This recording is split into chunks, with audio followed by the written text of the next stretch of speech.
Let's put it right from the suitcase from San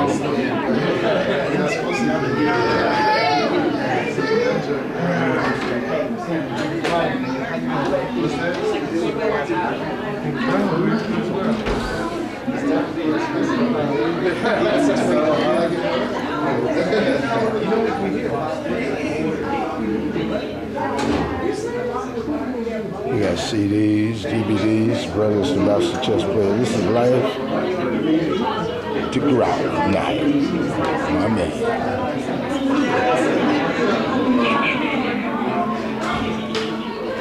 Life is my professor. So tell me, what we doing here tonight? This is a benefit program that's set for taking some kids from Athens to Ethiopia for 20 days. So we're putting on display this entire energy to try to get them back into their roots. Second, we're going to have some good poetry. We're going to have some live. These are the musicians. She plays the harp. Maya plays the harp. Ishmael plays the cello, and Rocket plays the bongos. So we're just gonna I'm gonna do poetry. We're just gonna get on that stage and we're just gonna melt it all together. So when is the trip to Ethiopia? Ethiopia trip is gonna be in June 8th, 2017. So this event is actually a benefit, a fundraiser. So what I'm doing is I'm using my poetry as a way to, one, bring the community together, and two, just kind of, put it for use that is greater than me and that can really inspire a couple of kids and change their entire perspective of how the world works. So I'm trying to...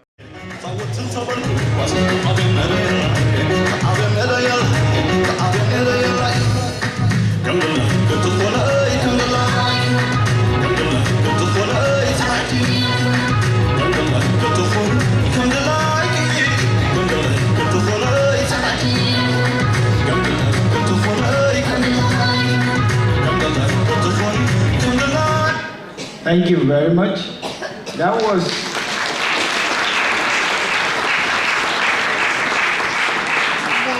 Thank you very much. Without saying much, I think we're all thinking it, that Ethiopia has some of the most beautiful looking people in the world. The men are so handsome and the women, they are super beautiful. Sometimes as a Nigerian, I wish I was from Ethiopia. But most of the time, I'm happy that I'm from Nigeria. But that was the music of Wezame, Ethiopia's Dawit Nega, performing Wezame. It's a famous, Junior song with some of the traditional Ethiopian practices, such as the coffee ceremony and the sharing of meals at family gatherings. As part of this unique African Perspective live event, we will be giving away 2 CDs of African music to any member of the audience that is able to answer the questions that we will pose later in the show. We hope you will stay with us until the CD away segment. However, let us begin this segment of the show with not so much of an exciting news.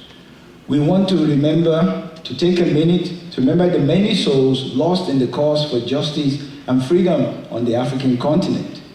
We particularly remember at this very moment the more than 50 people that were killed in the stampede in Ethiopia's Oromia region last Sunday, October 2, 2016. According to the news report, the stampede was triggered when police used tear gas and shot in the air to disperse anti-government protesters at the religious festival. On Monday, this past Monday, the Ethiopian government declared 3 days of national mourning. Our prayers go to the people and government of Ethiopia. We know that the people in the country do have faith, and we know that their faith will see them through these tough times. We call on the Ethiopian government to please work harder to solve the challenges being faced with all the demands in the Oromia region of the country. According to Encyclopedia Britannica, Christianity was introduced to Ethiopia in the 4th century, and the Ethiopian Orthodox Church, also known as Tewado, is one of the oldest organized Christian bodies in the world. The church has long enjoyed a dominant role in the culture and politics of Ethiopia, having served as the official religion of the ruling elite until the demise of the monarchy in 1974. The religion has also served as the repository of Ethiopia. I have to take that again. This is where Michael steps in.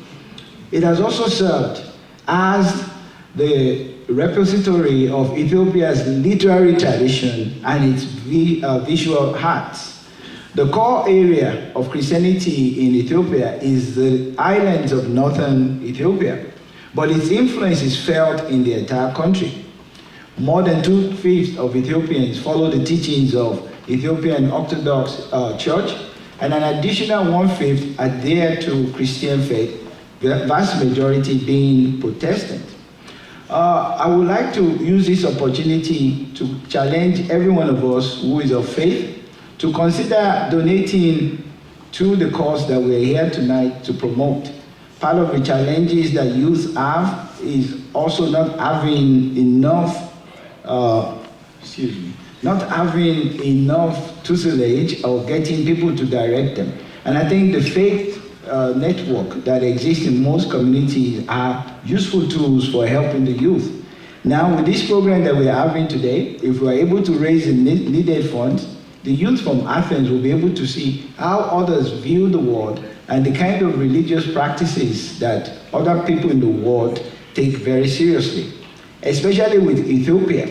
More than 2/3 of the country, as I said, follow the teachings of the Orthodox Church, and there are so many religious and historic places that the youth will be able to visit on such a trip. Now, it's soon, but I think we need to watch another video. What makes it unique for us on African Perspectives is that when we play audio tunes and tracks, we're able to cut into them. But I see that the enjoyment of watching the video becomes very different. So as you are watching, we are also learning. In case we get to have a show on TV, how do we make sure that the audio, when we audit it, works very well with the video? I know we won't have that problem in WUGA.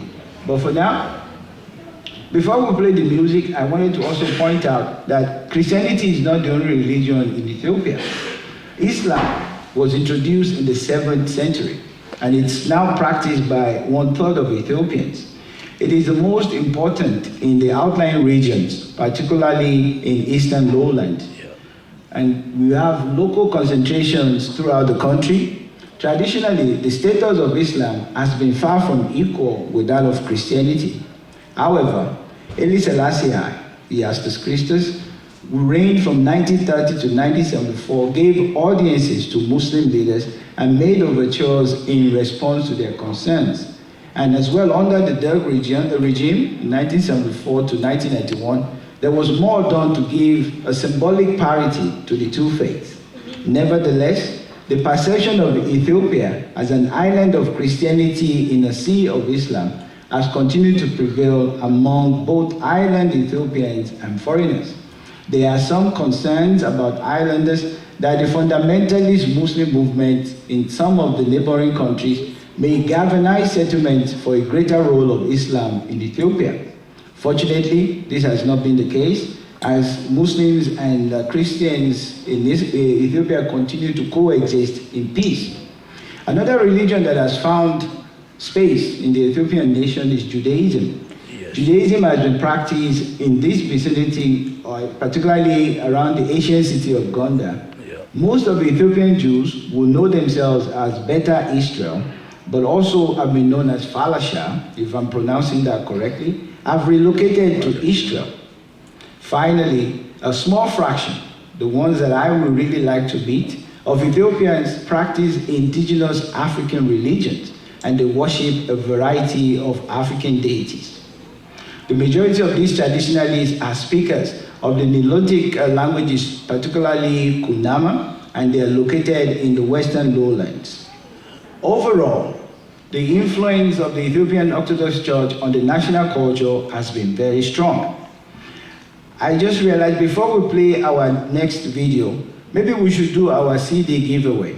Could I get some kind of response as to whether you agree with me or not?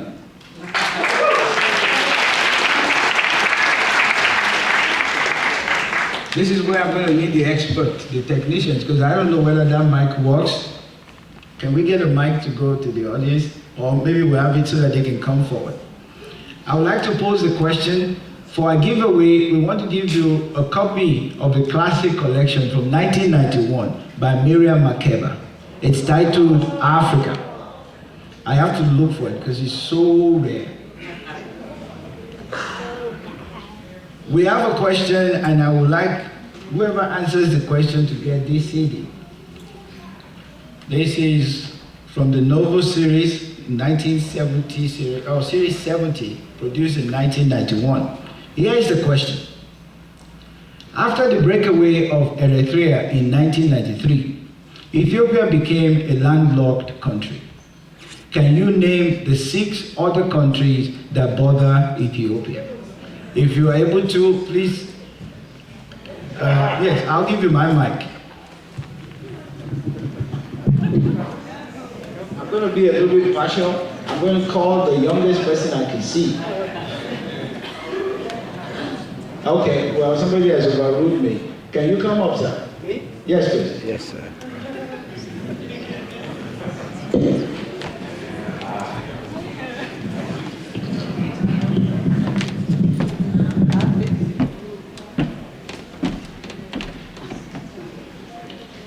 Yes. Yes, please. 6 countries Yes, sir. bordering Ethiopia: Yes. Somalia, Yes, sir. Eritrea, Yes, sir. Sudan, Okay. Kenya, Yes. Okay. Djibouti. Yes, sir. How many so far? 5. Okay, I say Sudan, right? Yes, Sudan, yes. Eritrea, Eritrea is there. Djibouti, Djibouti is there. Somalia, Somalia, Kenya, Kenya, Sudan, Sudan. Uganda. You know.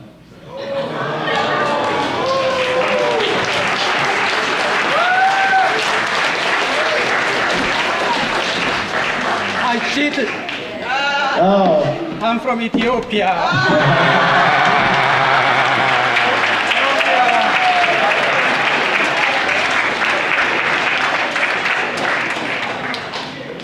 well, before 1993, Ethiopia was not landlocked. It became landlocked, and the question itself is not the fairest in the world because the last answer is not so long in the story. So can we have somebody who can give us the 6 countries that border Ethiopia? Anybody else want to try? No, he didn't get the last one. Ghana. Okay, Ghana. please come.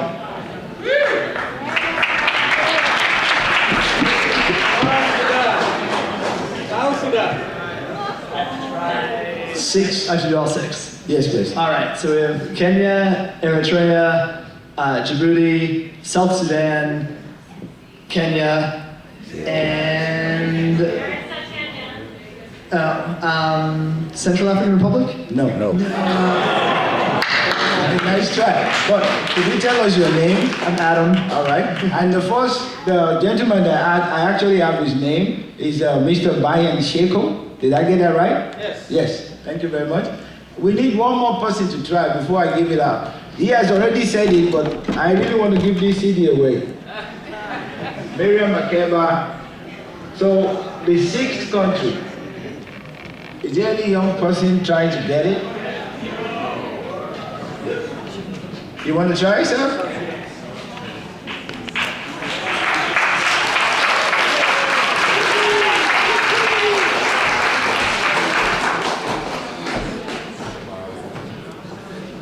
I might forget them. Sudan, Yes, sir. South Sudan, Eritrea, Djibouti, Kenya. Somalia, Somalia. And Kenya. Kenya. Kenya.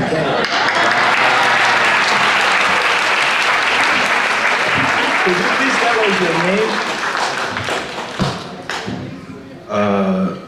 Well, a lot of people know me by David Ogunsanya, but my name is also Maya Ogunsanya.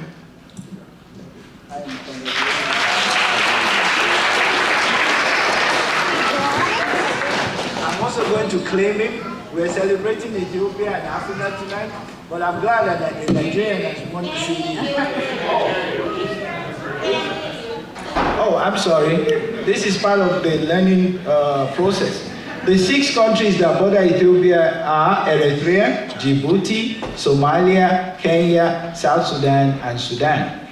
I have the privilege of looking at the answers. I don't think I will have answered all 6 because South Sudan is very recent, and oftentimes people forget that Africa now has 55 countries as opposed to 54. So for now, let us enjoy our second music video. This one is coming from Benin, and it's, okay, all right. So I get new directives. This will work very well, since I'm not going to be part of it. So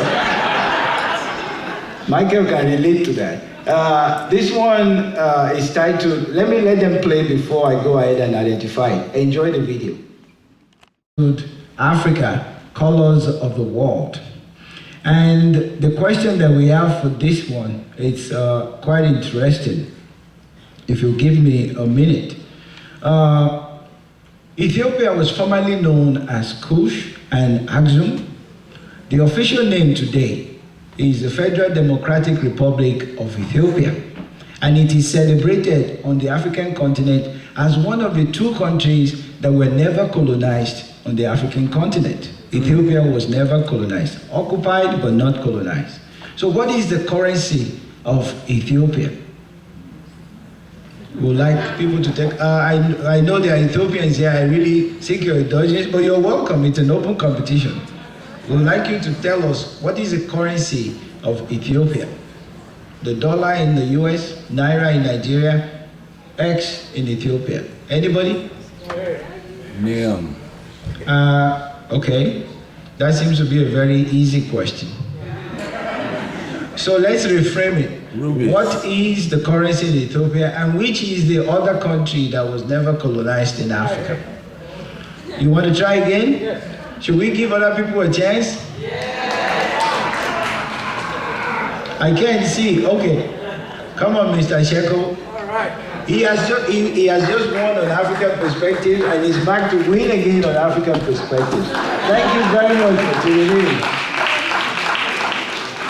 The currency and the other country that was not colonized.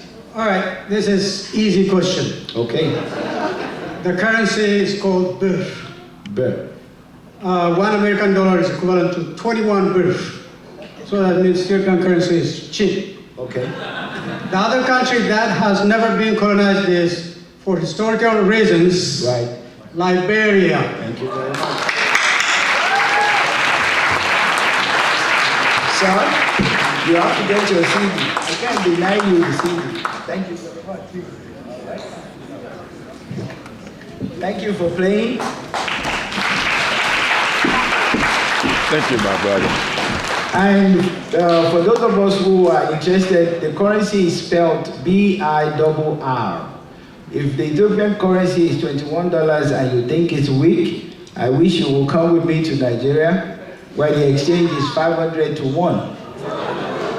So Ethiopians are very rich people. Their currency is so strong. And it's also one of the fastest growing economies in Africa. Not only that, it's one of the few countries in Africa with a working rail system. When I say rail system, I mean where trains go further than a few kilometers. So we thank the people of Ethiopia and the government of Ethiopia. We pray that they work out all the challenges that is going on regarding the Oromia region. And we also pray that as the country grows, we do not continue to mortgage the future of our children to foreigners, so that we don't go through a second wave of colonization. Finally, on behalf of my colleague, Mr. Michael Caddy, we want to thank you for tuning in to African Perspectives that has come to you today from the Morton Theatre. We thank the organizers of this event for the opportunity, and we thank God for Africa and Africans, particularly the young ones that will be visiting so many other Ethiopian young ones and performing community service projects as well as competing in chess. We wish them a safe journey. We pray that the funds needed will be raised, if not only tonight, but every other event that is organized. We thank you for tuning in. We hope that you've enjoyed this rather interesting experience. We've learned and we've also understood how much we can do with video. So please, when you have a chance, talk to WUGA. Maybe African perspectives can end up on the television. I would like to play one more video on our way out. So thank you. Please give yourself a round of applause.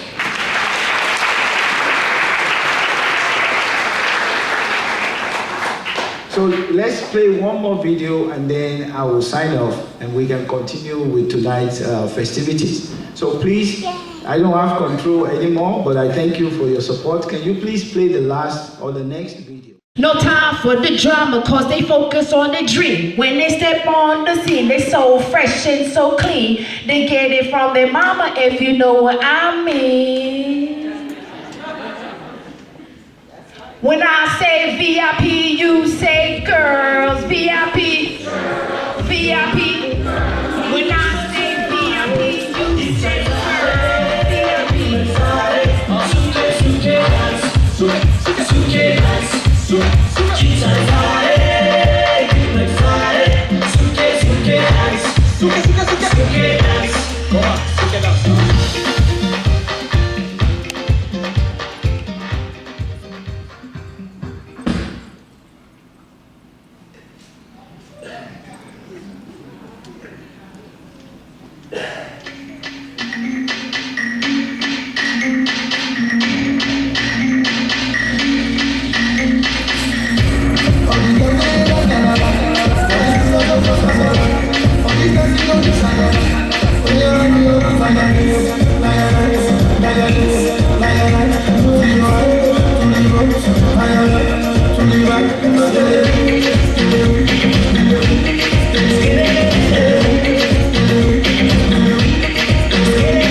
before you move, and always think one move ahead in your life, in real life, because your action has consequences, just like in chess.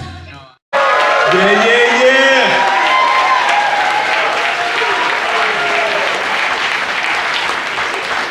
Where the rest of the nights at? When y'all get to the stage, y'all owe me some push-ups. Where y'all at?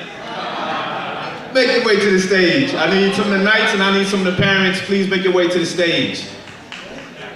And Dr. Francis Johnson, please make your way to the stage as well. Everybody, ladies and gentlemen, this is the Classic City Nights.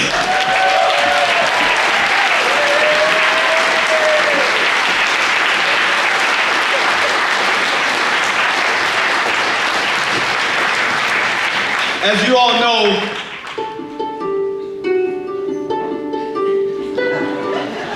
it started early, right? As you all know, that's the poetry voice. But as you all know, that we do so much more than chess. Is there any way we can just bring that music down just a little bit? As you all know, we do so much more than chess. Chess is just one aspect of what we do. Chess is so important in helping a lot of young people, as well as adults, engage in critical thinking. But beyond chess, we have to give our young people an opportunity to see the world, to engage the world, to become the young leaders that they are. And this is what this program is about. And I can honestly say, we're a nonprofit that don't get hardly, we really don't get no resources. We don't get no grants or anything. But it's been the support of this community. It's been the support of this community. It's not always money. Just where parents come in, buying pizza for the kids, realizing that we need to go to DC, they pay for the hotels, they pay for the vans. But it's been the support of this community. It's been the support of these parents that we're able to engage our youth. So since 2012, we've been a nonprofit. And we put on an annual chess conference. There we go. And I tell y'all was gonna owe me some push-ups, because I tell y'all need to be in the back and y'all didn't listen. This is how we do. When the knights don't listen, they gotta owe me some push-ups. Y'all wanna see some push-ups? No, we're not gonna. Y'all so rough. Y'all gonna get these kids to do push-ups? Okay, so I can just sit here all day and talk about what we do as chess and community, but we're about to launch a new movement, a new hashtag, which is called What's Your Next Move? We recognize the chaos and the racial tension that exists in our society, and we have a choice. We can either feed that wolf, feed that part of us, or we can feed that part of us that can heal. We can become part of the solution. And when I'm challenging you all, what's your next move? Our next move is we're gonna go to DC. That's gonna happen in November. After DC, we're gonna have the conference happening in January 7th, and I would love to see y'all there. And then by June 2017, we're gonna take some of these young guys to Ethiopia. Right? So, what I wanna do is I wanna first begin with some of the knights.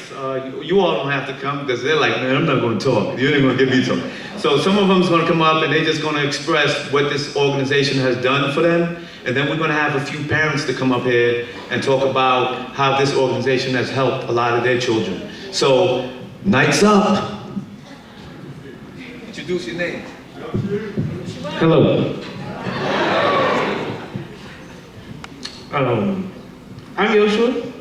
I'm an 8th grader at Vernon Harris Lyons Middle School, and been with the Knights for about a year. So, yeah.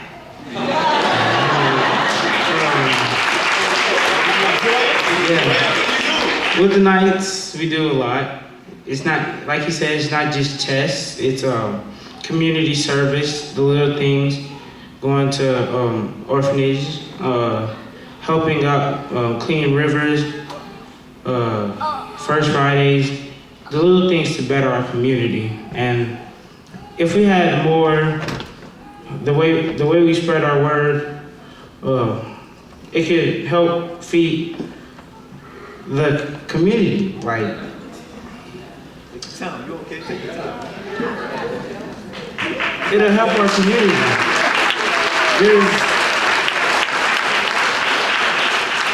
There's a lot going on that if it's not let go now, it could really harm us. And I think being with the Knights is a way to relieve any pain, Yes.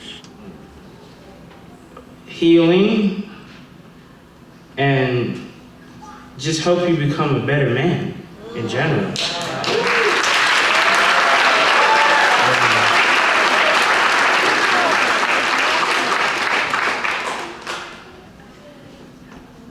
One thing we always say is think before you move. And there's a lot of people that they don't think before they move. A lot. And the consequences they're huge. And think before you move, it's not just for chess, it's for life. Everything you do, you must think before. There's something good that can come out and something bad that can come out. When you think, just small out of your mind, think that good thought, the benefit, more benefits than cons, yeah. You know, think before you move. It starts off chess, then it becomes how you act at school, how you act outside of school, how you act in the workplace, how you act around even complete strangers. Being here is truly a blessing. These knuckleheads are my brothers. I'm always proud when I put that shirt on that says Classic City Knights, because I know he's gonna have my back. He's gonna have my back, he's gonna have my back, she's gonna have my back. Him, her, everyone here's gonna have my back. We're gonna have each other's back because we're more than just a chess team. We're a family out here. We're a family that will accept anybody, any race, any gender, because we're all about love, healing the pain caused by anything. So these are my brothers, and I love them. Thank you.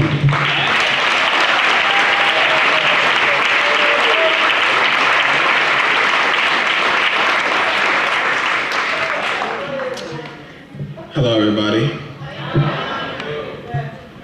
Unlike my previous teammate, I actually took the time to write a speech.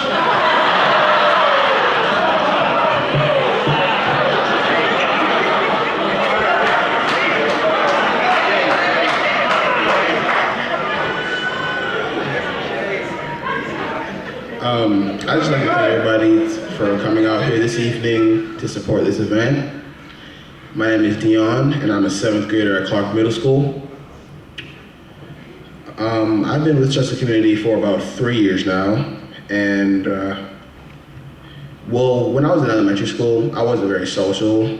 I was the kind of kid who would sit at lunch by myself, who wouldn't like to be around a lot of people, and would basically stay in my house all day.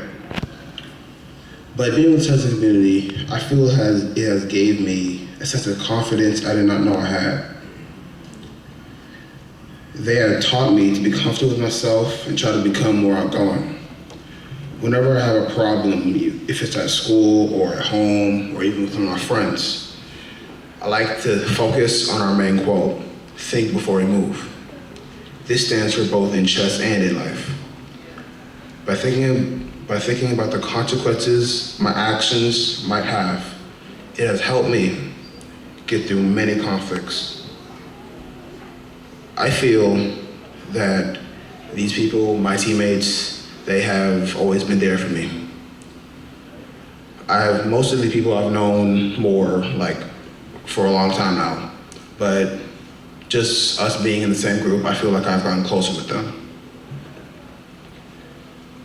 To finish this off, I'd like to thank everybody, my mentors, Jamon, Broderick, Life, and all my Chester Community teammates, for not only thinking that I can do it, but actually believing it. Thank you. for your time.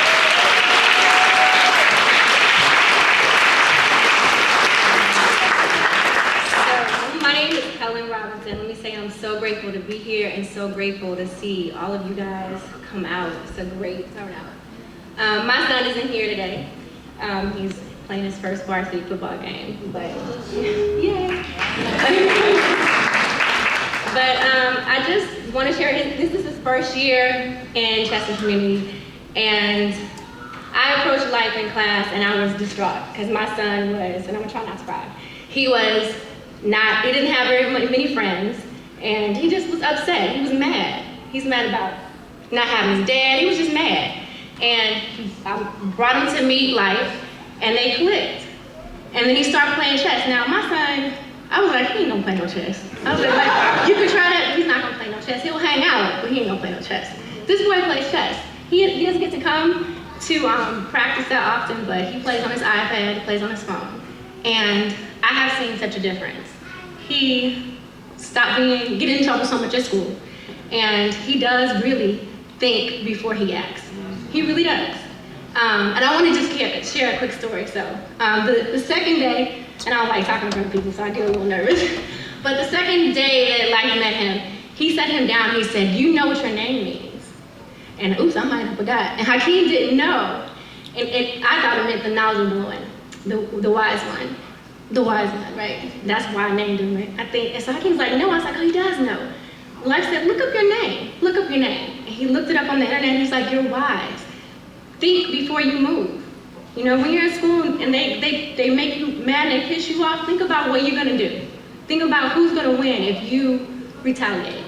And I don't know if it was Life or putting the story with his name, but he internalized that. And from that moment, he had his times when he still acted out, but he really started to think before he moved. So I just want to say that this program does so much good, and we really just need to come together as a community and help these boys get to Ethiopia, blow their minds wide open, and build some more life for our community. You know, we need more lives. When he's gone, we need all these brothers to step up and do what he's doing for the next generation. So, thank you.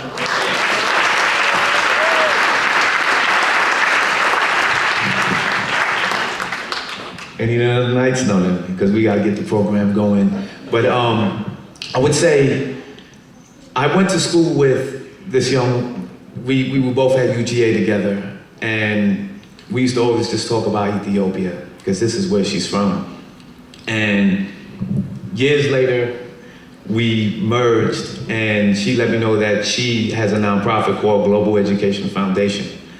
And all the things we talked about, the importance of just allowing our young people to see the broader world so they can better know themselves. Because I grew into another person when I got a chance to travel to Zimbabwe and South Africa and Israel. I mean, I grew because I only looked at the world from my little box. So I saw it as an opportunity that we need to take these young boys out there to Ethiopia and really expand their way of thinking. But ladies and gentlemen, I want to introduce the Executive Director of Global Education Foundation, Leah Ndale.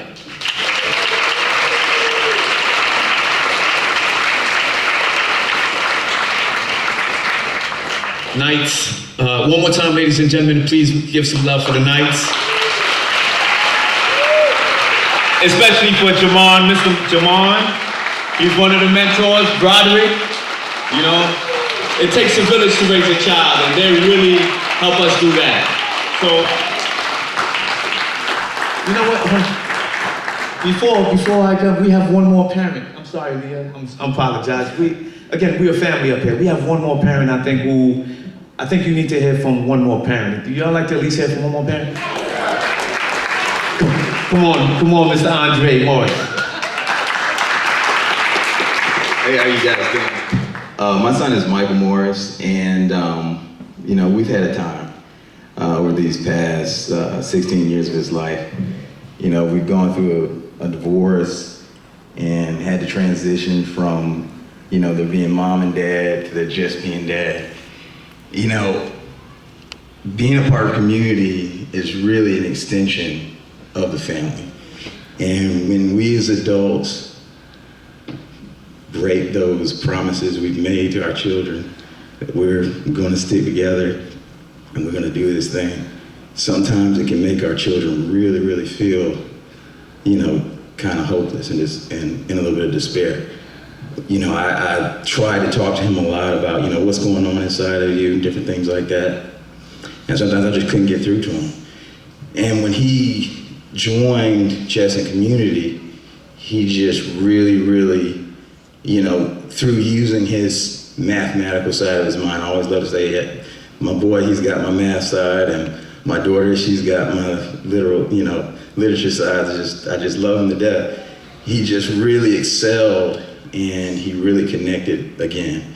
And he really found out that just because things don't always work out the way you always plan doesn't mean you can't make new plans.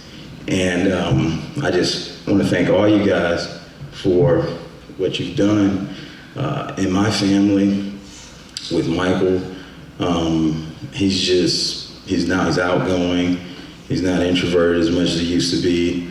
And he sometimes gets on to me about things I need to do now, as opposed to me also, you know, always getting on to him. He was here in support tonight to help, but then he had to go to work. So, I mean, he's a very, very busy young man. He's doing chess. He's doing debate club and a mock trial, and he's also doing, you know, a job. And so I just couldn't be more proud of him. And I think a lot of how he's decided to reach out to different people to help him in this community, to help him do what he has to do, has a lot to do with the fact that the community reached out to him. And so, again, thanks, Life.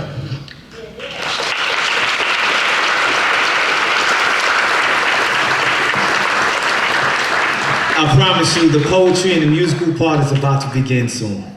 Okay? Ladies and gentlemen, Leah and Dale.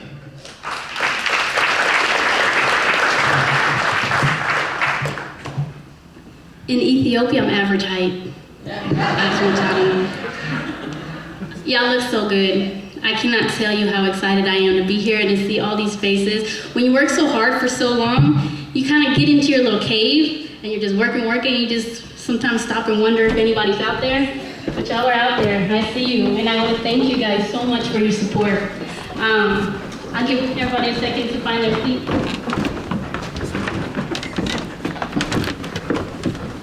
Again, my name is Leah Ndala. I'm originally Ethiopian. I'm a licensed high school counselor. I'm an author, motivational speaker, and the director of Global Education Foundation. And I'm really happy to be here with you guys today. And I'm going to tell you a little bit about what we're going to do with the nights this summer, how it all started, a little bit more about me.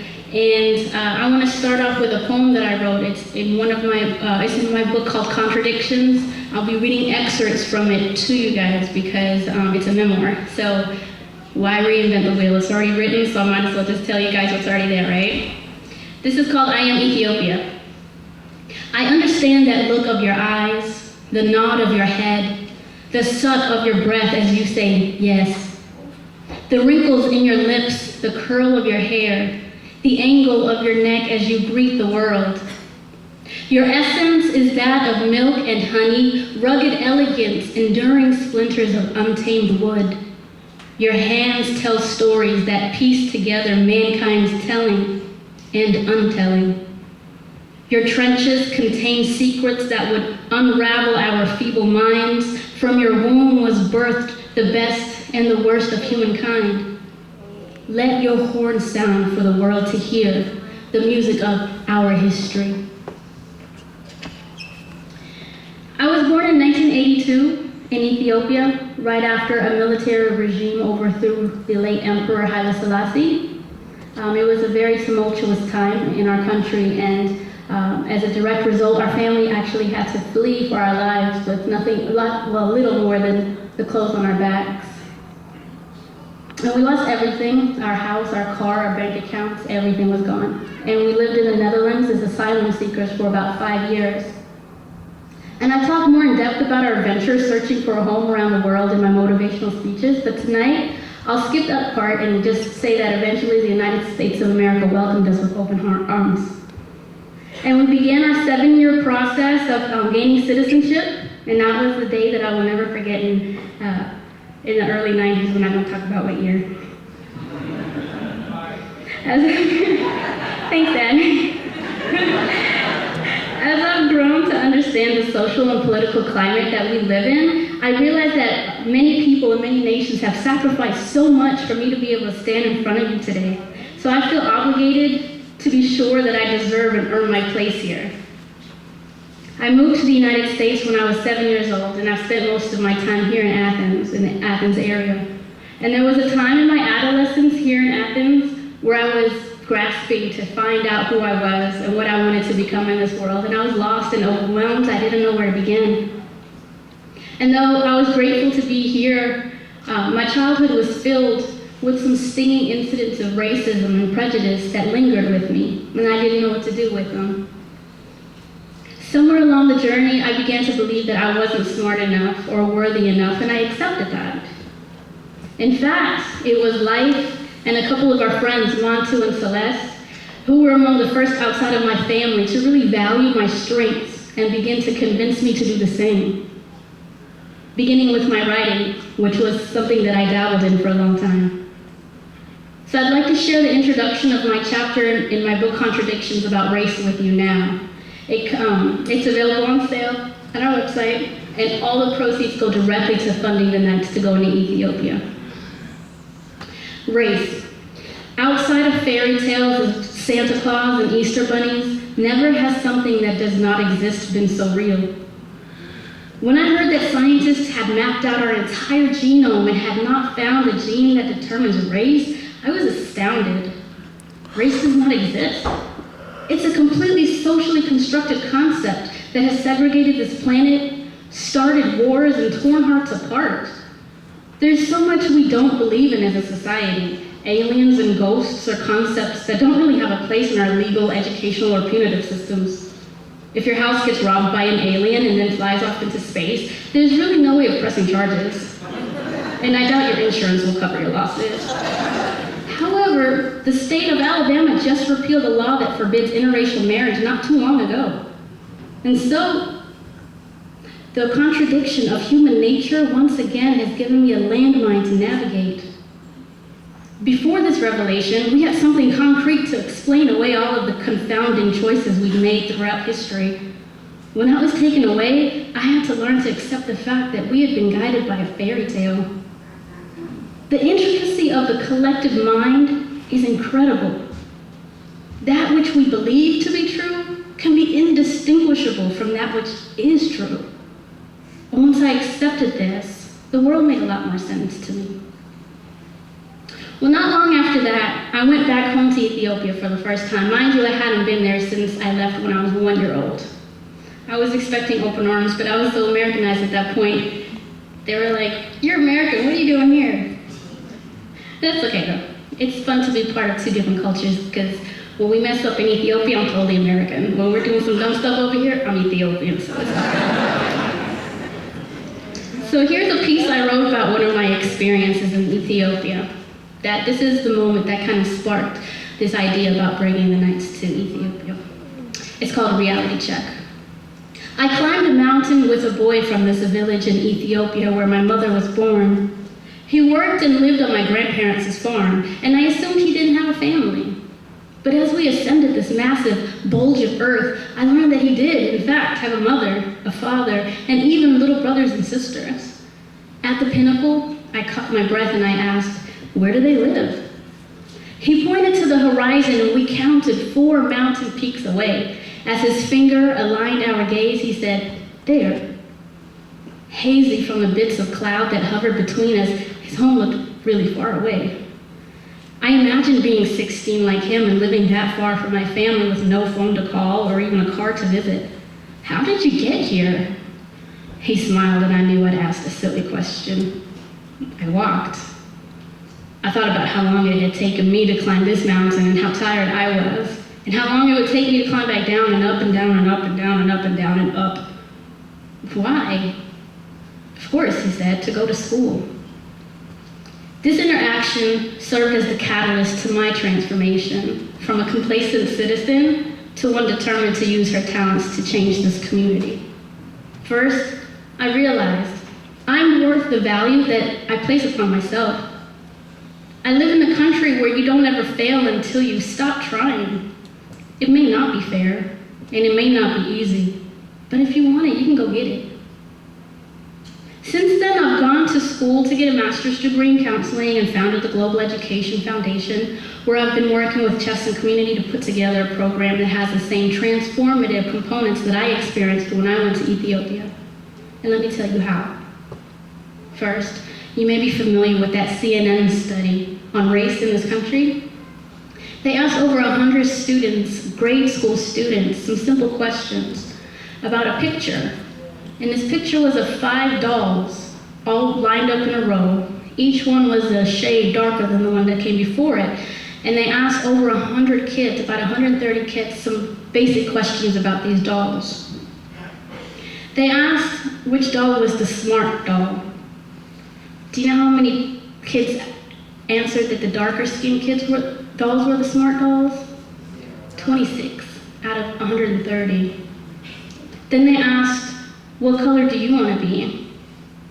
Guess how many picked the darker skinned dolls? 34 out of 130. The questions continue like this. Which is the bad child? Which is the ugly child? Which color do teachers and adults like? And the results showed a significant relationship between negative attributes and darker skin for every single question. So I started asking some questions of my own. Like, what if we lived in a society that accepted everyone? I usually show an example of a makeup ad for foundation. For the ones who don't know what foundation is, it's the stuff that some people put on their face to pretend that they don't have blemishes. And they show 3 different options for skin tones. And the darkest skinned option was a model that looked like Halle Berry. What about everybody else? I went to Tanzania this summer and participated in a Fulbright Hayes Group Projects Abroad Fellowship with 11 other educators from the state of Georgia, a couple of whom are here tonight. I'm really excited about that. I remember being side by side with one of the white teachers in the supermarket. She wanted to buy shampoo and was really struggling because the idea of normal hair was very different in this African nation. And I remember watching her get frustrated and knowing exactly what that sense of exclusion felt like. What if we lived in a society that included everybody? Would those numbers in the CNN study look different then?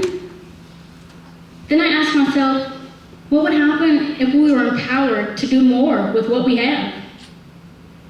Well, I also went to this village this summer in Tanzania of the nomadic people called the Maasai, and they gave us a tour of their school, which was a straw hut, and had about 10 students. And the sun was filtering through the holes in the wall, and their faces were unrecognizable because they were covered in dust, and your first inclination when you walk in is to, oh, poor kids, them. But then let me tell you what they did. Their ages ranged from 3 to 7, and one of them stood up, approached the chalkboard in front of the class, and proceeded to lead the whole class in counting to 40 in English. He could have kept going, but the teacher stopped him. My son, Izana, he's 4, he just learned to count to 30. He speaks in an English-speaking country. He lives in an English-speaking country. And he attends one of the most innovatively resourced schools in the state. What if we did more with what we have? Would our perceptions about each other and ourselves change then? The consequences of racial discrimination during adolescence is real. It's been studied and it's been documented. And it has real physical, emotional, and psychological consequences for our youth of color. Risks include high blood pressure, high risk for cardiovascular disease, stress disorders, poor sleep quality, depression, just to name a few. But the research also says that there's a way to protect our youth against these negative side effects. It's basic common sense, really, but it helps to use as a guide when we're developing this program for our students. One mitigating factor, for example, is a lot of support. Common sense, right? Well, between the student to mentor ratio on this trip, which is about almost 1-to-1, I'd say we have that part covered. Another protective agent that I read about is to help our kids see their skin color as something of value instead of just not thinking about it or instead of wanting to change it. Let's see. There are 3 licensed counselors that will be leading debriefing sessions. They'll be leading sessions before, during, and after the trip. And we're going to talk about race. Yeah, we're going to go there. So, check, we got that covered. Yet another protecting agent is to reinforce the values of Black people as a group, as a whole. Let's unpack this one just a little bit. I'd never been to another African country before I went to Tanzania. And Tanzania is one of the most remarkable places really that I've ever been. But I noticed that every time we came across something that was amazing, we would learn that people outside of Africa built it. And there's this psychological effect, I think, when you're always presented with images of people who look like you throughout history in positions that symbolize weakness. But there's also a psychological effect when you go to a place like Ethiopia where people who look like you have been kings and queens and scientists and architects and engineers and educators throughout the history of mankind.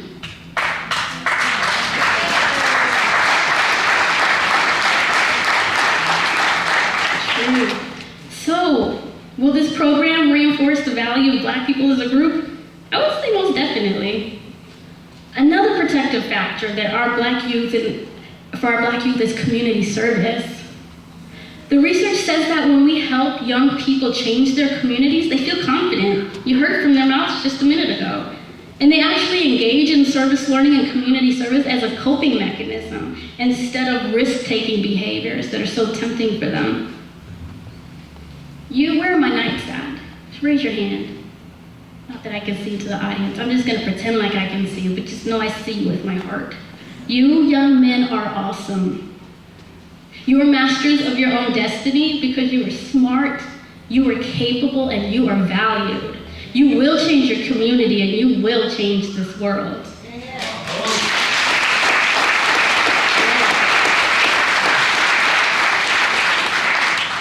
And this is a question that I get asked a lot. And in fact, I was in the foyer earlier. I got asked this question, and I promised the person I was talking to that I would talk about it in my presentation. Why help Ethiopian kids when we have kids here that need help? So just in case you missed it, let me sum it up. This program is for our kids right now. Service learning is a revolutionary act that provides an avenue for our youth. So let's do this, and let's do this right. In an environment that allows us to develop our identity with race as a valued core component and reinforces the value of our people as a whole. So many people have also asked me, why Ethiopia? Well, logistically it was just easier. But beyond that, where do I start? Geography? 65% of Africa's mountains are in Ethiopia. It has the highest elevated capital in the world. At the same time, one region, due to volcanic activity, gets no rain because the mountains around it are so tall. Y'all listen, it cuts off the weather. Okay, real truth. This one region is the hottest, driest region in the world. How about history? Well, it's the only African nation to successfully fight and defeat colonization, resulting in the only African language that has kept its own written dialect. In fact, this culture is so old, it's referenced several times in the Old Testament of the Bible. How about anthropology? Well, the oldest ancestors of humans are found in this part of the world. In fact, we're visiting 2 of them in the museum where they live in Ethiopia. Their names are Lucy and Artie. How about religion? The Orthodox Christian Church in Ethiopia is the first derivative of the original Coptic Church. It's so old that the priests have to learn an ancient language that's no longer spoken in order to read the Bibles. In fact, we're going to visit one of these churches in the city of Lalibela. It's arguably the most holy place in the country. This series of churches was carved out of some of the hardest volcanic rock with mind-blowing architectural precision that would be celebrated even if it was made today, except it was created in the 1400s. Wow. What would happen if we started teaching our science classes with videos of our students at the foot of one of the most active volcanoes in the world? Yep, I'm still talking about Ethiopia. Or standing next to Lucy, one of the most famous skeletons found in the Awash region, because she was the first of her species and first find of her species and revolutionized the study of anthropology. What if we taught geography and history with stories from our students who have visited the actual places that changed the course of history many times over? This program has so many academic, social, and developmental gaps in our students' education, it doesn't make sense not to do this. But it gets better, folks. During the spring, these students are going to be composing a literature review on true service learning. This is the first time they're hearing about this, so sorry, Knights, I promise I'm gonna make it really fun. They're gonna prepare a research-based interview process that they're going to engage in with their Ethiopian chess partners and collect the data, code it, interpret it, and present it. Together, all of the students will build a community-centered, sustainable service learning program that's going to be a continued collaboration. We're talking about cognitively demanding, interdisciplinary, and community-engaged tasks. We're talking about youth-led, youth-centered investigations that require the collection and analysis of data to be presented to stakeholders in both communities. I'm pretty much reading the resume when they're gonna be done here, so would you hire them if they have this stuff on their resume? I know I would. Our facilitators are going to help our students make connections, learn research, and other needed academic skills like reading comprehension, critical thinking, collaboration. We believe that these students, all of our students, that the youth in general, is holding a missing piece to changing this world that we've been neglecting too long. They don't think like us adults, and we see that as a valuable asset, not a deficit. And wait, there's more. Are there educators in here? Raise your hand, make some noise. Oh, okay. Oh. Bless your hearts. So, how do you guys feel about the term standards-based?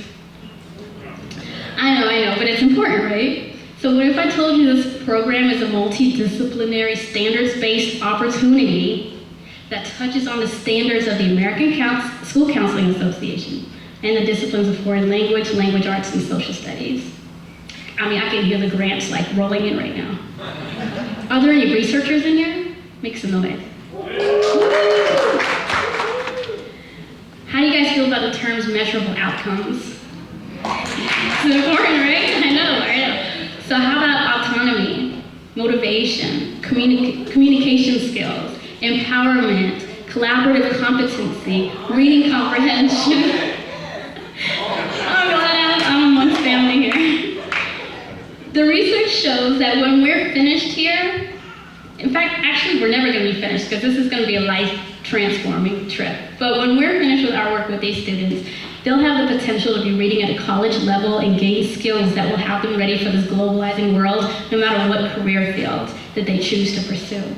So I wanna thank you right now for playing your part in attending tonight's event.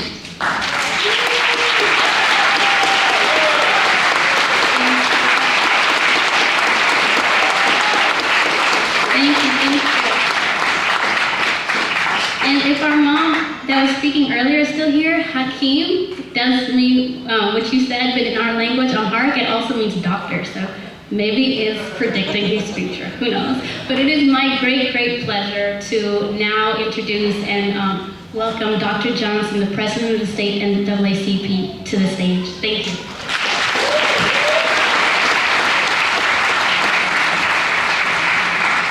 Certainly looking forward to a fantastic evening of performance and demonstrations of talents and expressions of gifts on this stage. We are grateful for the opportunity to share with this event, and on behalf of the members of the NAACP, freedom fighters who for 107 years have been fighting for the same thing that chess and community has been fighting to make real here in the lives of people, in the lives of the knights who stood on the stage and expressed themselves, the knowledge of who they are. I imagine that when our ancestors were in the hulls of ships, spoon fashion, chained together, human cargo that as long as they could look out of the slats of the ship and still see the familiar landscapes of their home, their hope remained.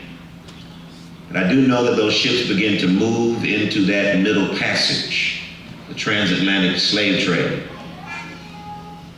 And familiar landscapes disappeared from their view.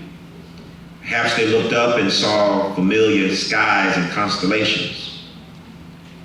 But I do know at some point they were so far from familiar landscapes and from familiar constellations that they did not know where they were going, and they really did not know where they were. But I am confident and assured that they knew who they were. And what this work that you are doing, Life, and to the others who mentor, and to the community that has gathered around and put their arms, their shoulders to the plow to lift up this work, is reminding our young people of who they are. And we see the same thing expressed in the expressions of young people, millennials, who are standing in the street saying, "My life matters." We see it, that's right, Black lives do matter, don't they?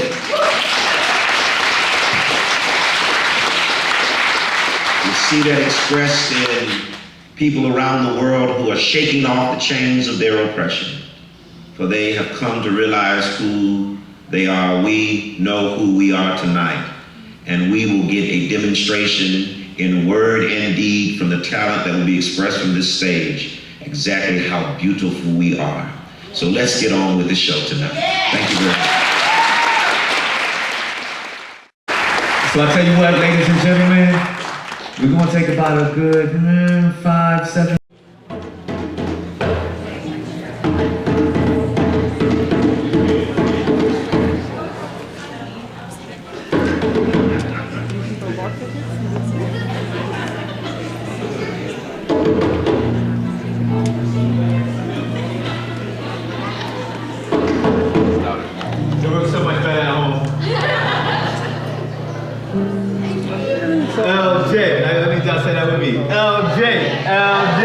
He's the man. If LJ can't do it, nobody can.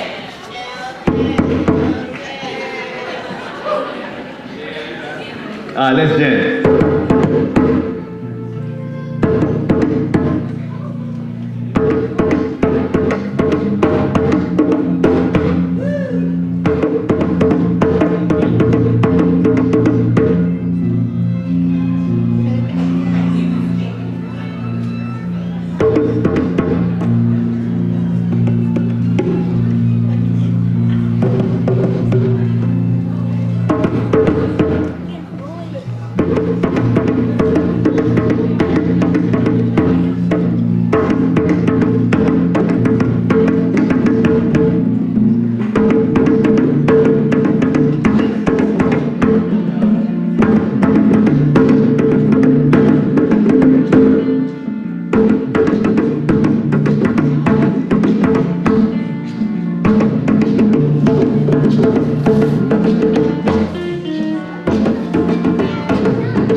Tension in this country. And what's the best way to cure racial tension? Is to show the human family that we can work together, we can play music together, we can engage together. Now I promise you, we did not practice. The only person that probably practiced was me and him, as you can see. You see how that's working, right? So what we decided to do is, we're gonna improv. We didn't practice, we're just going to see what happens when we bring the human family together and see how we can play. And hopefully what you see on the stage is going to represent some type of harmony. It says, you know, music don't see color. You know? So Let's give them something beautiful, y'all. Let's show them how to work together as a harmony.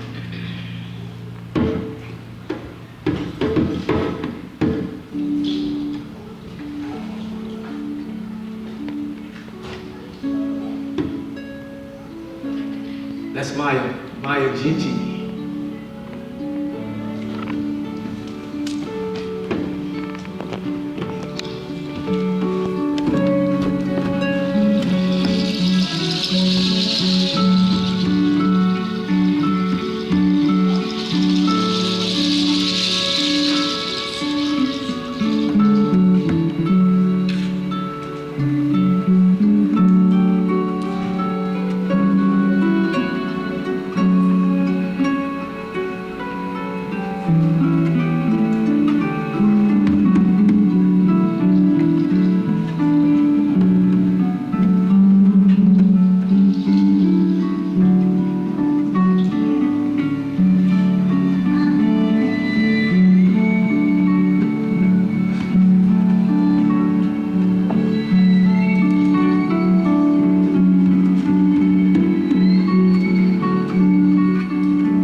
Right now, we're just taking all these different instruments and we're going to melt it into one. To bring people on the stage who don't know each other.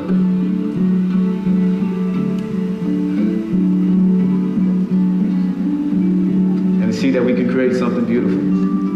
This is what the world is missing.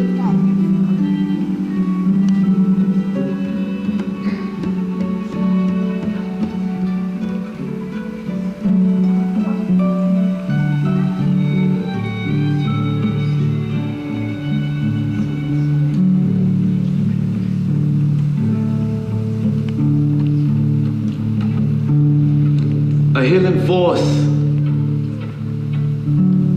exploded in the universe. Nothing. No one knew of his origin. But all that was aligned with his balance, they began to journey forward. The bees abandoned their honeycombs and swarmed in clouds of hundreds, millions. The queen released her pheromones through a dancing command. Slow and hypnotic was her trance. Her rhythm captivated the colony and sent them on an instinctive journey to a destination that was sealed in their hearts.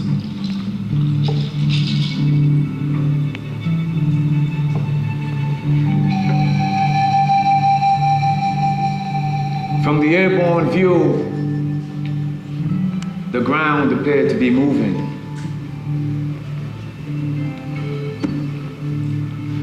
While those still held down by gravity were witness to this massive march taken by the ants. They marched forward from various colonies across the country, all headed to a destination, yes, that was sealed in their hearts. We're gonna have a good time up here. Domesticated dogs barked for freedom through the night,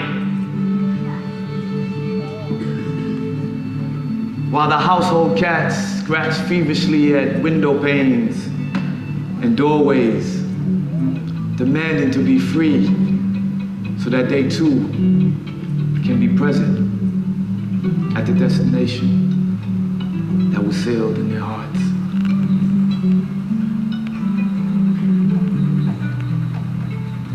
mountains.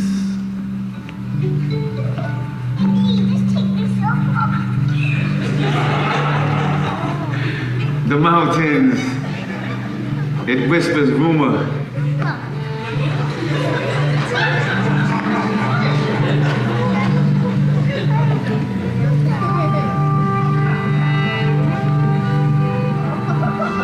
Maybe that will put everybody in sync, right?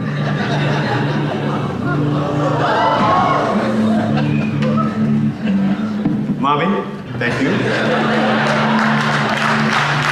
Everybody, ladies and gentlemen, Andre.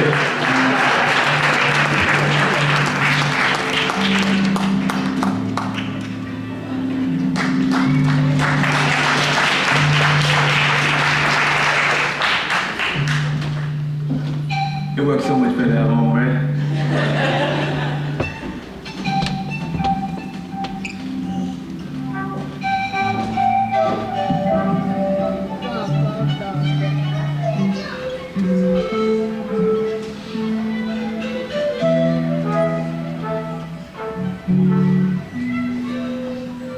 The mountains, it whispered rumors of a massive journey taken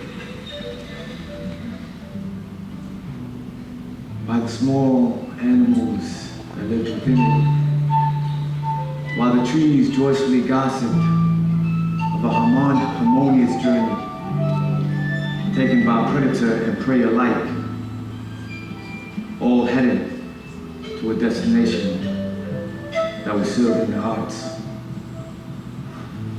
The children, they were accounted for they followed their favorite insects and animals towards this destination, while the elderly, they spread the wings of their old soul and allowed the wind to carry them to this destination that was sealed in their hearts.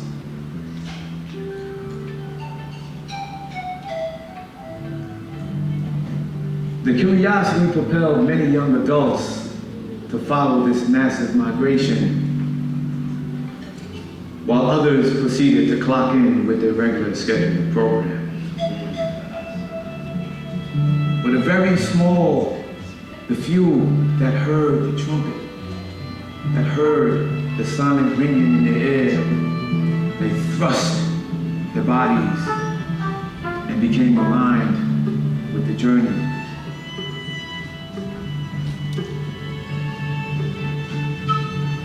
The journey brought all from the four corners of this earth and drew them deep into a secluded forest where they stood before a massive and old tree. The insects, the birds, they took their positions on the millions of branches, while the human beings and the animals and the spirits, they sat in perfect harmony surrounding this tree of life.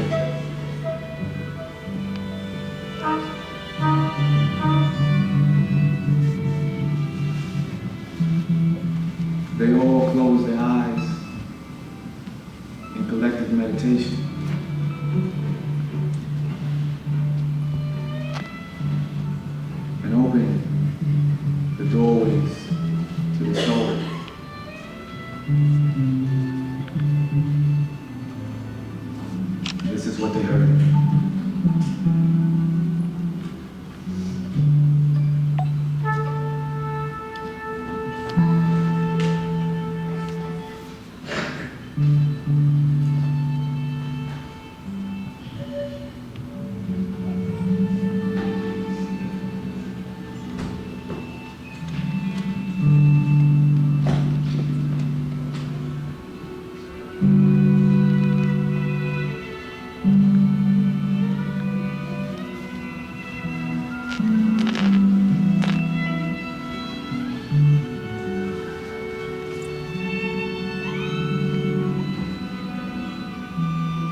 work is we're just gonna see how poetry married with so many different instruments.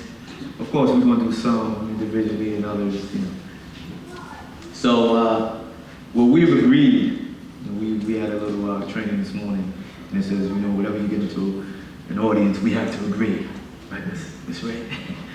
So, what we have at least agreed to do is, like, we're just gonna feel each other. These guys just met, these guys and young ladies just met each other, and we're just gonna go in. Look around, our streets are filled with perversion. Homeless prophets on every corner yelling, these times are urgent. But still I watch how souls rinse through this machine like detergent. And eyes glued between the screens of mass conversion. We've been programmed to stop at red lights. The red dresses of divergence.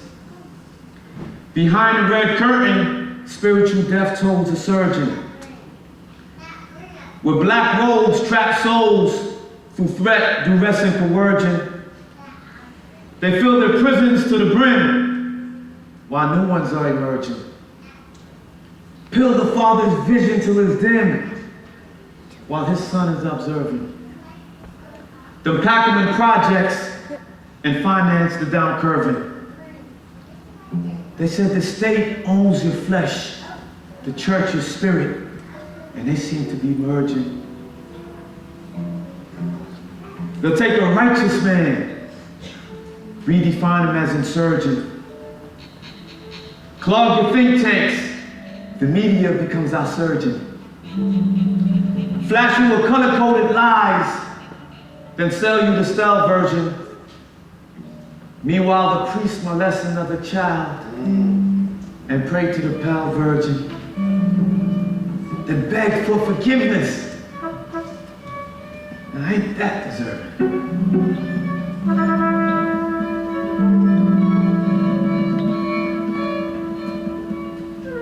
The innocence of the child is not worth preserving. The righteous energy within the child is not worth conserving. And the little lot in what you call heaven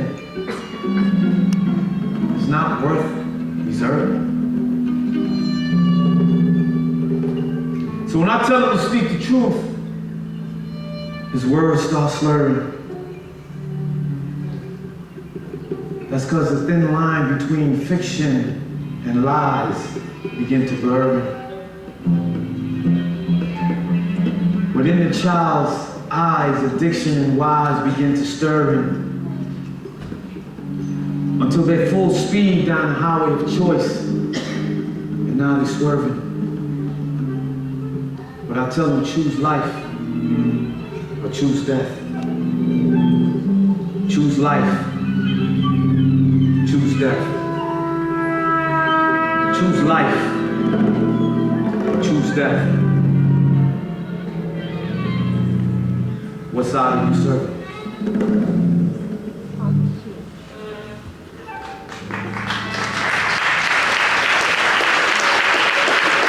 Let's have fun up here.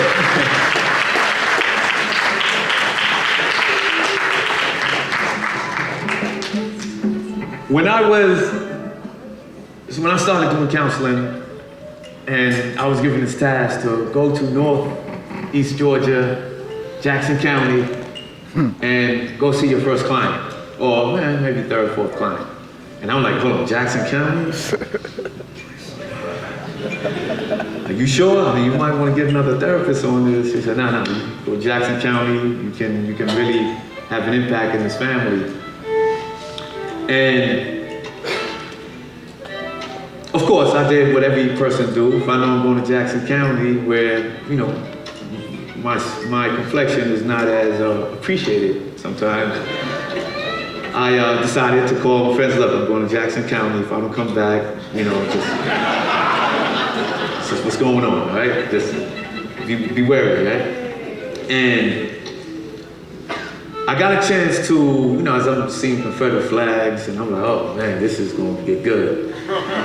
And I pull up into, you know, little trailer park, and you know, see the dogs barking. I'm like, okay, look, if I don't get back, man, you know, I want them, you know. And I got a chance to meet with a gentleman there, and I was there to really work with his kids, you know, work with his son. And you can see that it was a discomfort, you know, and I was uncomfortable. But it comes a time where even through that uncomfort, even through those discomfort moments, you have to face your fears. If you never had an opportunity to embrace a person of color, if you never had an opportunity to sit down, and I'm not just talking about, oh, I have a white or black friend, not that kind of stuff, but to really sit down with each other, talk with each other, eat together, engage, then you're missing out on so much. Your growth, you stop growing. Yep. So if you allow the national narrative to continue to shape ideas of how we should engage with each other, then we're going to always have tension. So at that moment, I had to face my fears and got a chance to talk with him. And though the Confederate flag shirts and this and that, we got a chance to really talk on a human level. But first, we had to break our programming. So this is a poem that I wrote, and I think I would definitely like to see how we're gonna do with that. I want to hear the cello, the violin, and the flute. Let's and the viola. Let's see how we gonna and a little bit of harp, right? Put it together, like. Let's see how that works, right? And the name of this piece is called Georgia. Georgia. Better yet, Georgia.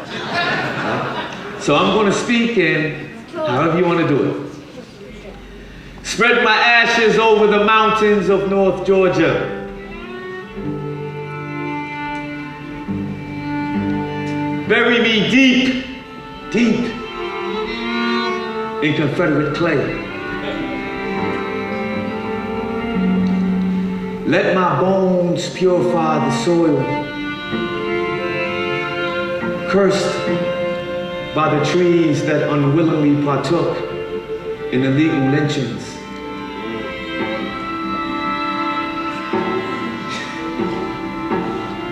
And those trees that were carved and ashed away in fire worship rituals.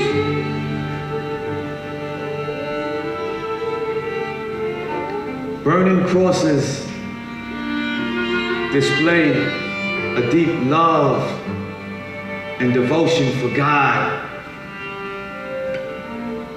yet a deeper hate for God's creation of the darker brothers.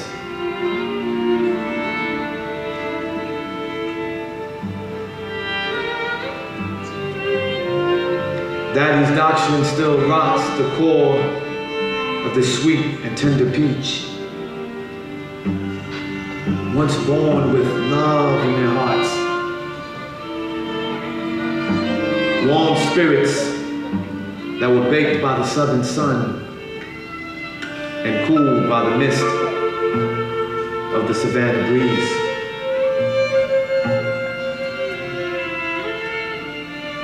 I lost my patience. I lost my patience in a concrete jungle of a cold city.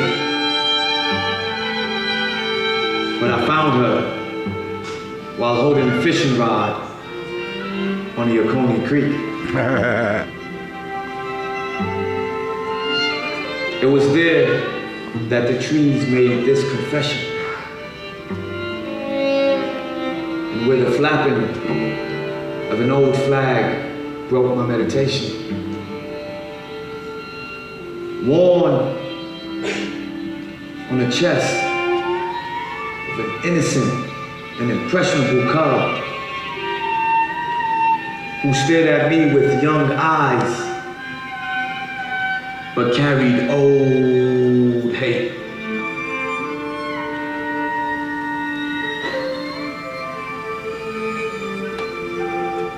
Young boy,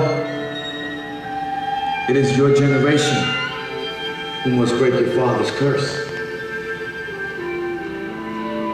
It is our generation who must break our grandfather's curse. climb out of the hate holes they have dug in your hearts, so we can once again learn to love whole. Love whole.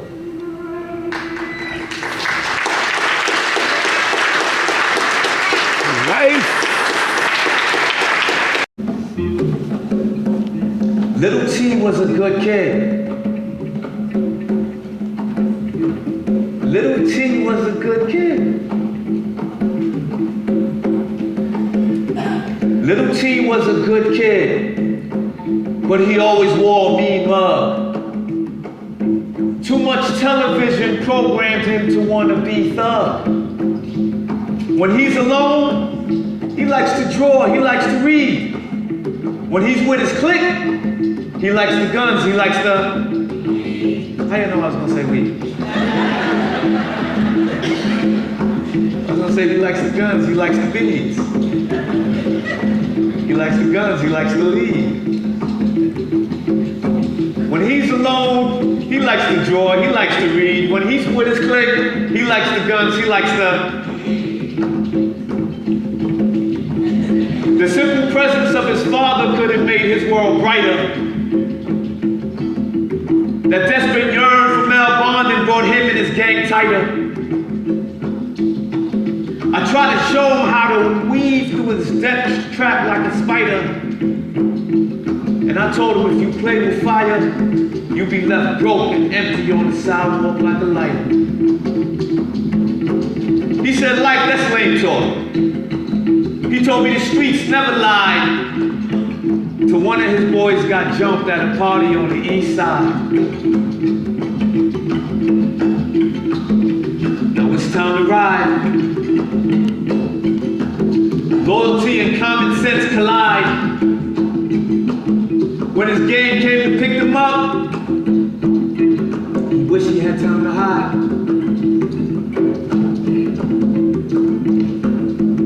But eventually every shining sun must face a cloudy day. Too many bad choices are taking our sons away.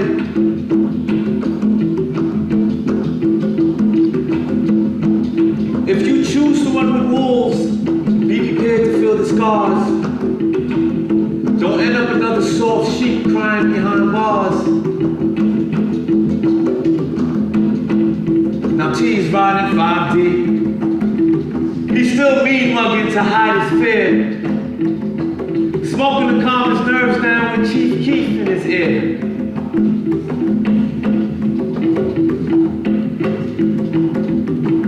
Now he's turned up. His eyes red, his mind is burnt up. All the times we spent talking about peer pressure, but he learned what? If you swarm with killer bees, be prepared to feel the sting as they let the windows down and let their guns stop to sing. Shots fired. Shots fired. Shots fired. Kids scattered. Some hit the floor. Now Lil T ain't coming home again until he's 64. Shots fired, kids scattered, some hit the floor. Now Lil T ain't coming home again until he's 64.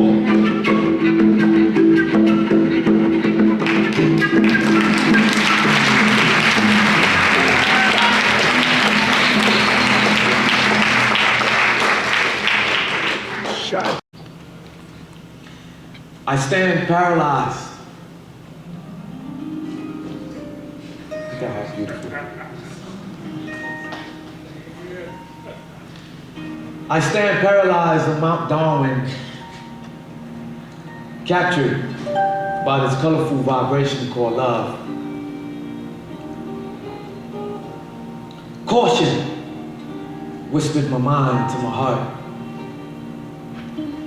For love possesses a power that can seep through and crumble the fortress of stone we've built to secure our emotions.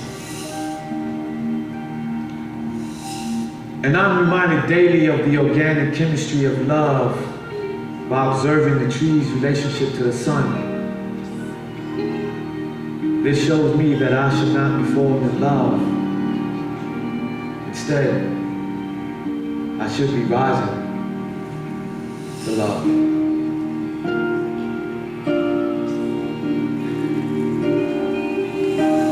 But I am a lonely moth who is captured by this light within you.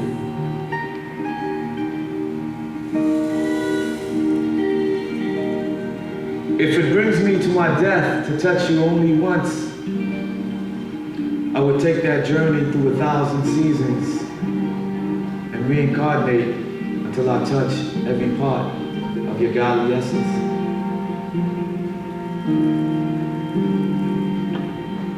I would name every strand of hair on your head of locks after our children's children, children's children. Yes. Children's children. So that we can rest comfortably in the bed of eternity. If I may awaken naked and alone, I will implode and become a shooting star and travel the distant corners of this galaxy for your love. But my love, you must embrace me with spiritual and righteous love. For I've passed the point of falling in love, and now I am rising to the divine's love.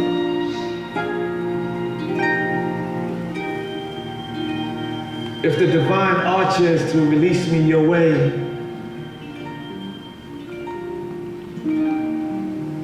grip tightly to my passing arrow as it glides through these dark days of revelations and soar into our genesis. Let me plant the seed of life into your Garden of Eden so that we can bring forth this righteous replenishment.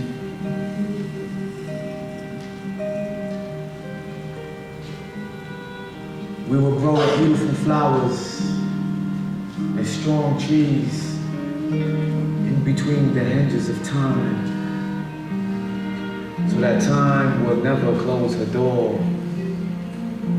to our love.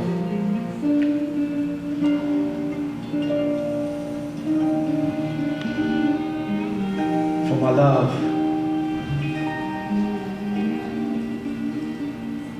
I have seen forever glowing through the corneas of your eyes.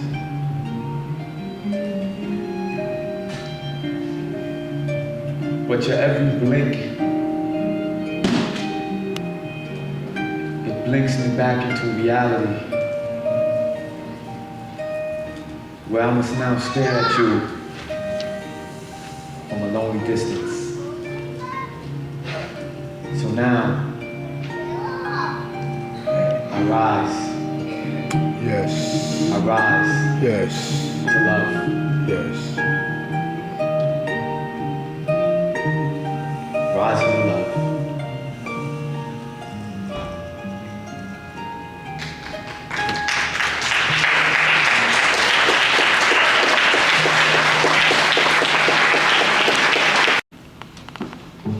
I'm gonna follow you.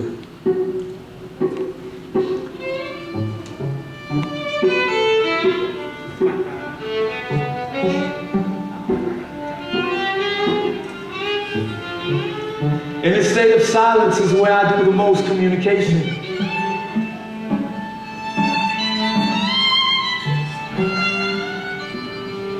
In a state of silence is where I do the most communication. First, I align myself with divine truth, converse with the author of my creation. I begged for the seed to feed my dying black nation. Find a cure for the cursed tongues so we can reverse our spiraling degeneration. He laughed. He said, life, it was written that we beheld triumphant in the end. But now modern man communicates through computers, present sense. New habits formed by social network trends. Our voice is no longer used, but we got thousands of social network friends. They call it freedom of speech as they monitor your email addresses. I'm talking NSA and those agencies whose mail director was known for wearing female dresses. They implement COINTELPRO, watch our communities regresses. But he or she was not afraid to speak, best believe the Most High blesses. It's sacred geometry. You box a dot within a square, give you room for walls. Hit your mind with reverse magic, have it locked inside of laws. The hand that claimed to serve the truth will have you locked within the claws. Program the senses and have you doubt what you saw. Case in point, the kid was given 2 years for selling drugs inside a ballpark, while corporations get richer selling you drugs inside a Walmart. Yes. Those surrogate emotions they sell to you inside of Hallmarks. And if the foundation is built on lies, exit the building before it falls apart. Unmanned drones drop bombs, and I get a ticket for driving a car without a seatbelt. I read to you from what was chiseled in my heart, and hoping that it be felt. May it ignite the suns to dry the oceans that we've wept.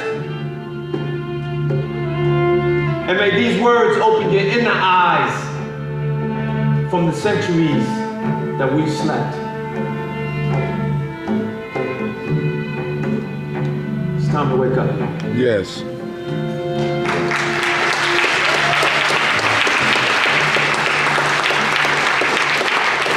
I promise you I'm gonna get you all out here in time. Probably have 2 more pieces. This piece is a piece called Project. Somebody said, you better not get off that stage, you're not doing Project. Or I'm gonna beat you up. I'm gonna beat up. So, I'll let you feel the energy of this, all right? I'm gonna let you all feel the energy of this piece. It's called Project. And some background to this piece. When I was 13 years old, my father was like, hey, get up, get dressed. You know, we'll take you somewhere. I'm like, oh man, Pop's about to take me to Coney Island. It's equivalent to like a Six Flags or a Disney World in New York. And if you know my father, my mom was there, she could probably bear witness to this. My father was a walker. When he walked, I'm like, damn, Pop, slow down, man. And on that day, we walked from project to project to project in New York. And he was like, look at that project, look at this, look at that. We definitely want to hear some flute in this one, you know. I said flute, yeah, some flute. Yeah. And he said, you're either going to be part of the problem or the solution. And as I travel throughout the country, as I travel throughout the world, I see that there's a blueprint of self-destruction that is in place. So this piece is not a poem to sound good, but more so a challenge. A challenge for all of us. Little Abe saluted his comrade and took a bullet for his project. The kid that squeezed the trigger, he pulled it for his project. Now it's war between the kids and the projects. The city confiscated the land, and corporations bid for the project. They start laying pipelines from the prison to the project. Flooded with drugs, drain the vision out the project. Put cameras on the post, wide fence around the projects. But still I seen an empty weed bag lay beneath the bench of the project. On top these kids sit, they're getting high in the projects. Throw their sets up, bandanas fly in the projects. Bullets were exchanged and mothers cry in the project. She said her son was born in a project. He died in a project. They call it social engineering in the project. Grandma got slapped by her grandson. But no one caring in the projects. We take from each other. No more sharing in the projects. These words cry for change. But no one hearing in the project.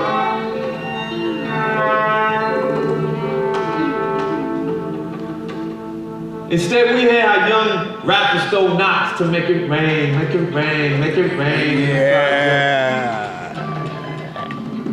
And coppers told blocks left the black boys slain in the projects. Yep. With trappers sell rocks, crack brain in the projects. Yep. This leaves little able as unable. There's too much cane in the projects. Too many grown men mimic Lil Wayne in the projects. Lil Wayne. Too many flowers shaking their stems for fame in the projects. Pedophiles walk with no shame in the projects. Damn. Dogs roam the streets unchained in the projects. Damn. Rip roses from the earth. Young boys are running trains in the projects. And worse, the ministers who claim to be ordained in the projects. Yes. Using the Lord's name in vain in the project. Yeah. Hustle God with snake tongues and leave spiritual stains in the projects. Come on, 4 churches on 1 block, still nothing gained in the projects. Really going on. But liquor stores where they drown out their pain in the projects. Yeah.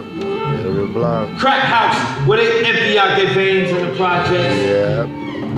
Slow genocide. Yes. Slow genocide. Yes. Slow genocide. Yes. So nothing remain in the projects. It's bioengineering in the project. Bioengineering. Biological warfare is the project. That's what it is, fellas. Syphilis in Tuskegee was a project. Yep. Bombs dropped on Move in Philly was a project. Chemtrail clouds over our city is a project. Chemtrail clouds over our city is a project. Radiation in the soil is a project. Fill the oceans with oil was a project. Genetic modifying foods is a project. Use frequencies to control our moods is a project. COINTELPRO was a project. The CIA, they flood the hood with blow, it was a project. Yep. So crack in the hood was a birth of a nation. Even the Klan in white hoods was a.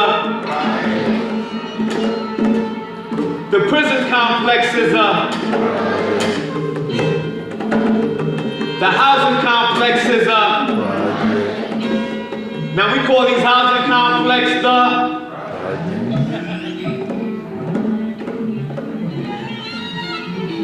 We're gonna bring life. Now it's a new day. Let old scars peel from the projects. If we want change, we gotta want to deal with our projects. Correct those that rob, rape, and steal in our projects. Yes.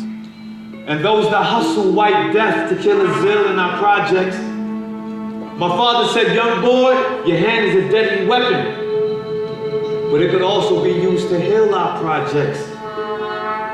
Plant good seeds, watch the harvest yield in the projects. Learn to utilize the parks and the fields in our projects. Take back control, we gotta wield our project. Turn every man into an armor and a shield for the project. Yes. It's warfare. Become a righteous seal for the project. Aim high. Push the moral will of the project. If black is beautiful, then let it be revealed in our projects. Let's start by giving back the lies and focus on what's real in our projects. Like grow food, so we provide the meal for the projects. Eat healthy to eradicate the ills from our projects. Yes. Natural herbs in place of dietary pills in our projects. Yes. Try 3 days a week without salt as your project. Bring your sugar intake to a halt as a project. Fast 2 weeks on Facebook as a project. Parents, put you and your child's face inside a book as a project. Let's teach our sons chess and karate in the. Let's teach our daughters yoga and Pilates in the. Take the television off, read more in the projects. Let's open up our minds, see more than a project. Don't settle for a cell, be more than a project. Don't settle for yourself, be more than a project. Don't settle for your shell, be more than a project. This is life. This is life. This is life.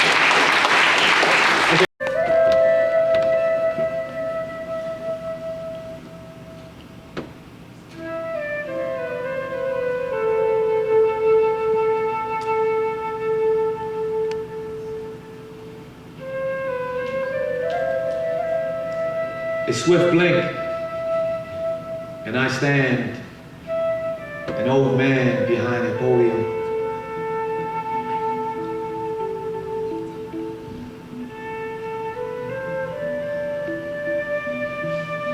How fast do life curtains fall?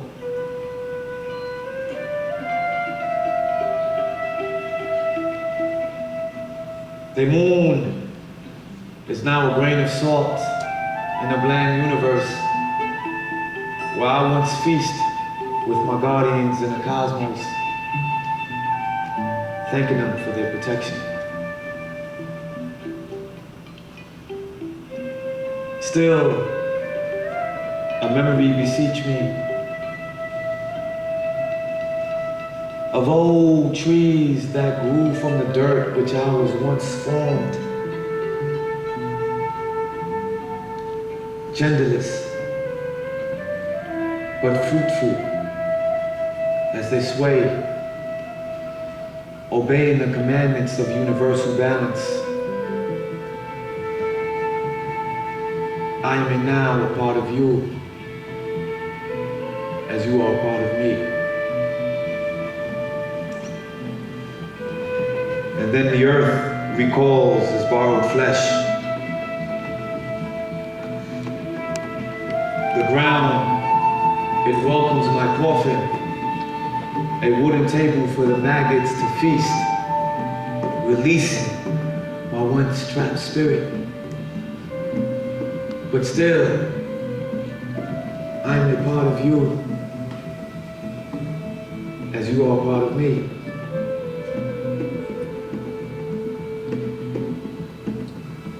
Now to eternity I travel forward, leaving positive prints through realms and dimensions. Traces of my presence are now chipped in memories and float like kites across the burning blue sky. Show me where the ashes of time are piled, and I will show you green mountains where our shells, it shrinks into wrinkled coats. But it is worn by our wisdom.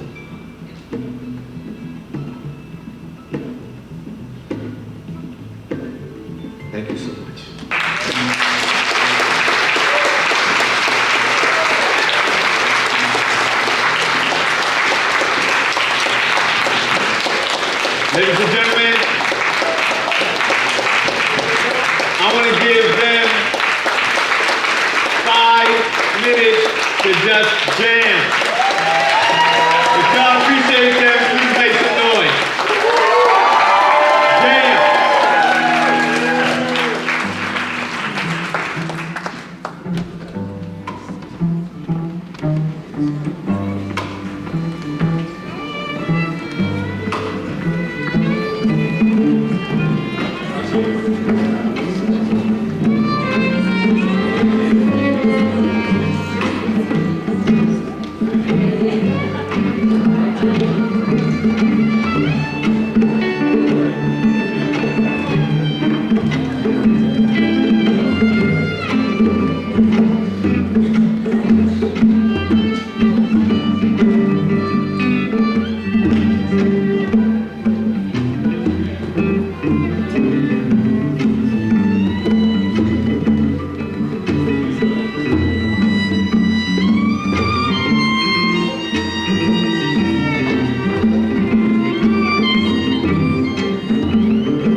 Gigi. What's up, Mike?